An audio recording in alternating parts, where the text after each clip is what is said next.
now I'm checking to see if that color works for the paper. It's a little bit light, so I want to a little bit darker. I want to lighten it up a little bit, and I'm just dragging it again across the surface with a loaded brush, using my brush strokes to create a sense of form and a surface structure I see a slight folds on the paper, really subtle folds, and I'm letting my brush strokes kind of represent that gentle movement that I see in the paper. So always let your brush strokes say something about what the surface is that you're seeing. It makes such a difference.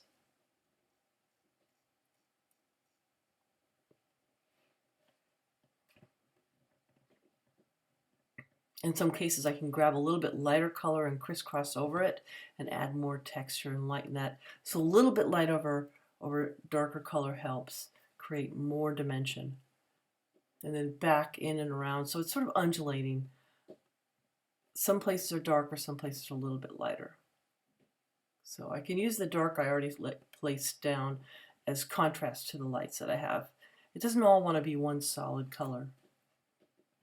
You want to have variation in the values. So sometimes having 3 colors to work together can be very helpful for an initial base coat.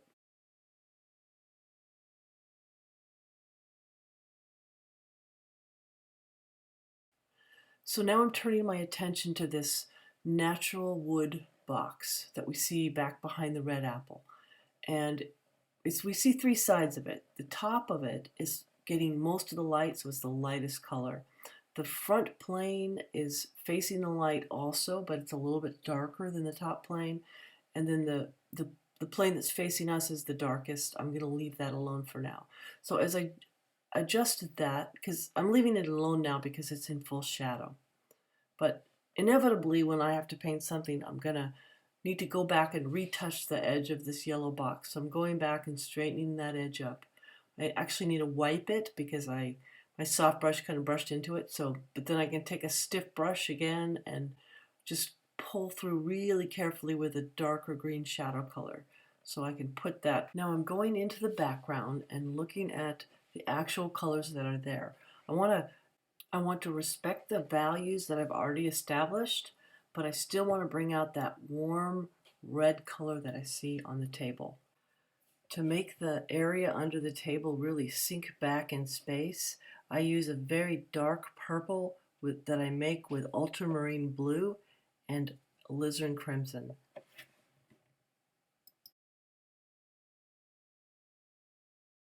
The wall is kind of an off-white, yellowish color, so although it is a neutral color, and you got to put a little bit of everything to get a neutral color, but it's mostly yellow, and I'm basically brushing it in, letting my my brush strokes show a little bit, creating a kind of texture on the wall as I do.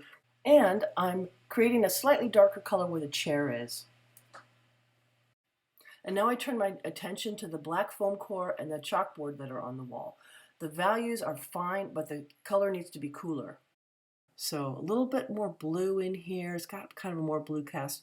I kind of need to lighten it up, and then I can go back over it with something darker. But if I don't have variation first, I don't have anything to go over. So it may seem counterintuitive, but I'm going to lighten it up first, and now go over it with a little bit grayer, darker color. This gives me an opportunity to make them look different from each other. It helps me make them look scuffed as they look. And it helps me get more variety in the surface, which is always a good thing. In a painting, you really want to get every moment, every spot in a painting, you want to have something interesting happening. So if you just looked at a little square inch or 3 square inches, there will be some movement, some brush stroke, some temperature change that will be something happening that will be a delight for the viewer to look at. Now that I'm turning my attention to this cone, I'm very happy with the value here, but it's too violet looking. So I want to make the gray more neutral, so I'm adding yellow to it. And I'm going back over the values. I'm respecting the values I have. In order to get this on cleanly, I have to paint it right next to the edges. But then, once I get this established, I'm going to start pulling across the form here and just slightly pulling it across the edge of the shadow. In a moment, I'll take a little bit darker color and just lightly apply it, scumbling so that some of the violet shows through, just so that it has a softer edge and it looks like the form is turning. So I took the color from the table and I darkened it down a little bit. There's not a lot, but I'm going to have it on my palette knife so it's really thick. And I'm using that for the shadow of the apple. It's about the same value as the table, but it's just a lot cooler. I'm also going to make a warmer color that I can then add at the shadow's edge to help turn that form. So it's going to be a little more orange transition between the shadow and between the light.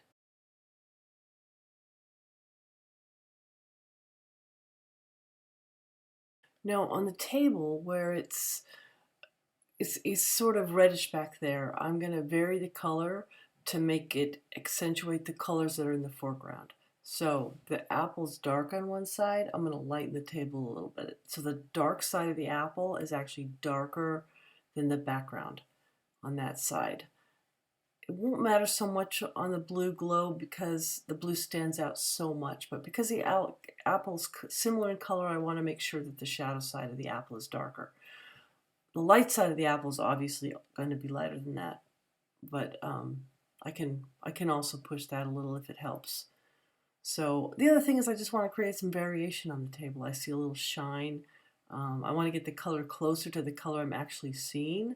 So now I'm going to concentrate again on the foreground objects, and as I paint them, I am painting the background around them. So if I make a change on the green box, I inevitably have to make some changes in the background table around it until they're just right. And now for the shadow on the side of this green box. I want to put down a green that is just about the same value as what's already there. I just want it to be green rather than the purple gray. And then I'm going to add a little bit of reflected light and work that into what we're seeing.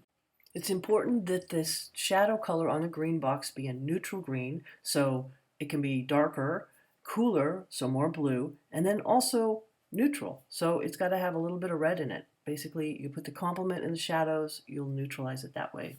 Once that's established, I need to go back and make adjustments throughout the whole box. Lighten the front edge, lighten the top, adjusting everything. This is just the way painting goes. You're never quite finished until you're finished. So you start with the values, you get those established, you start with the basic colors, you go in and do the background, and then you come back and you adjust the objects to go with the background that you have. Another way to think about it is to go for the biggest differences that you see between your still life painting and the actual still life. So the thing I started with was the red ball, and then I went to the yellow box, things that had strong, saturated colors. Then I went to the larger, broader areas, the tabletop, the background. Here, as I'm doing the box, I have to brush into the cylinder to make the brush strokes work. I'll have to go back and adjust that when I put in the shadow of the cylinder.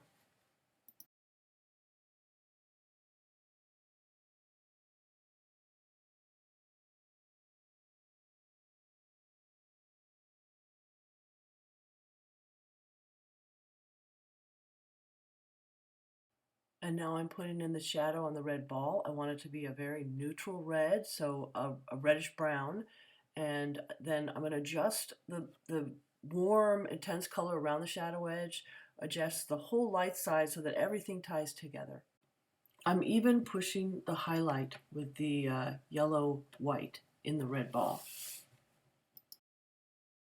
And then to make that look even more like what I have in front of me, I'm adjusting the color of the chalkboard behind the red ball to make that relationship work. I can't ever get the colors that I see exactly, but what I want to do is get the relationship between the red and the chalkboard to look like the relationship I see in real life. And in light of this, I'm noticing how the wall is darker underneath the chalkboard. There's a shadow, so I need to darken that down. I don't want it to just add blue because that's going to make it look green. So I need to do a combination of brown and blue to get that to work. So I'm reworking the highlights of the ball and working that out so it seems there's a highlight, but it still has form and it's still round. It can't just be a dot. It has to be softer than that, and it needs to have some yellow in it. Otherwise, the white itself will just be too cool.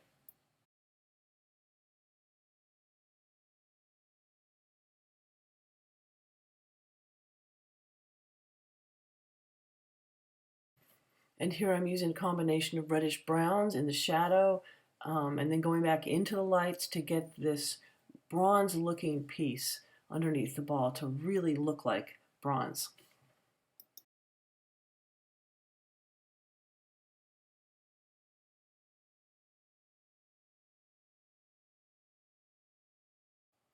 Now I'm turning my attention to the blue ball. I'm creating a shadow color on this side, and it needs to be a little bit neutral and cooler, so darker. And then basically I'm going back and softening the edge. Just like the red ball, I'm going to add a more saturated blue around the edge and integrate that, soften that so that it really turns the form. I'm going to go for a higher highlight and really make that stand out like a three-dimensional form.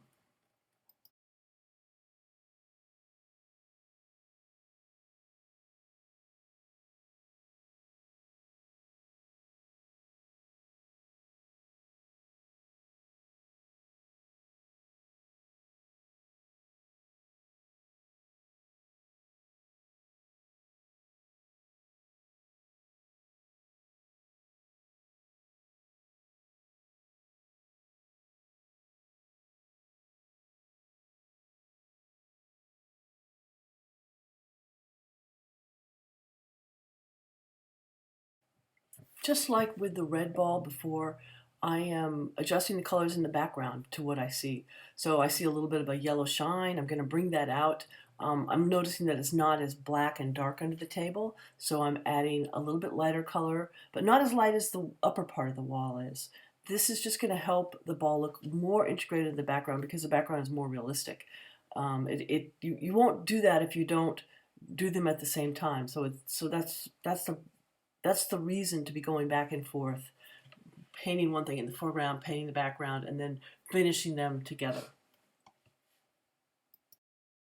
The box that the ball is sitting on is something that needs some more detail too. That can be brought out in detail. So I'm going to go ahead and paint these slats, make those stand out a little bit more, and then it's going to require some paint on the shadow color in the front of the box.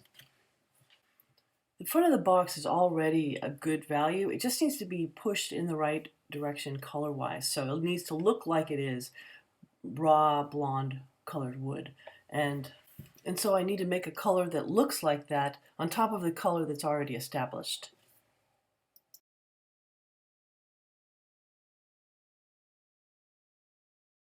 Then I have a shadow from the box that's a cast shadow onto the table.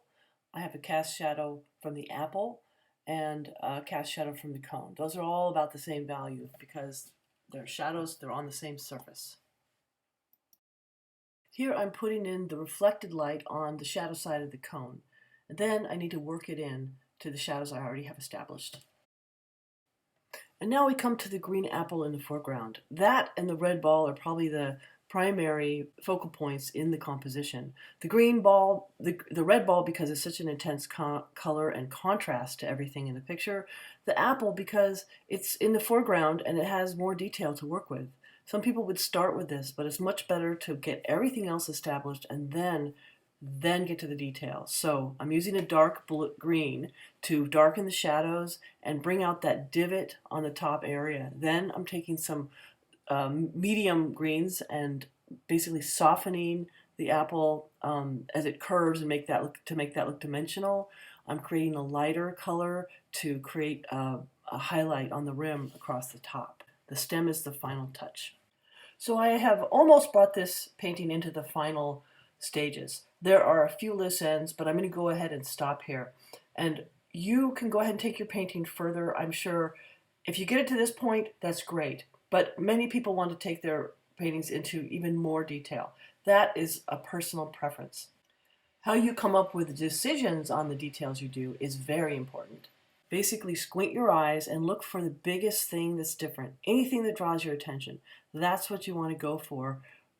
You're looking for details that you glossed over, and it's good that you glossed over them because now that you've got so many things established, color, value, relationships, you can put the details in the correct place with the right value, the right temperature, the right color.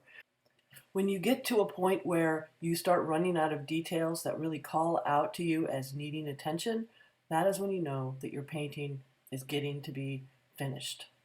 And you decide when it's done.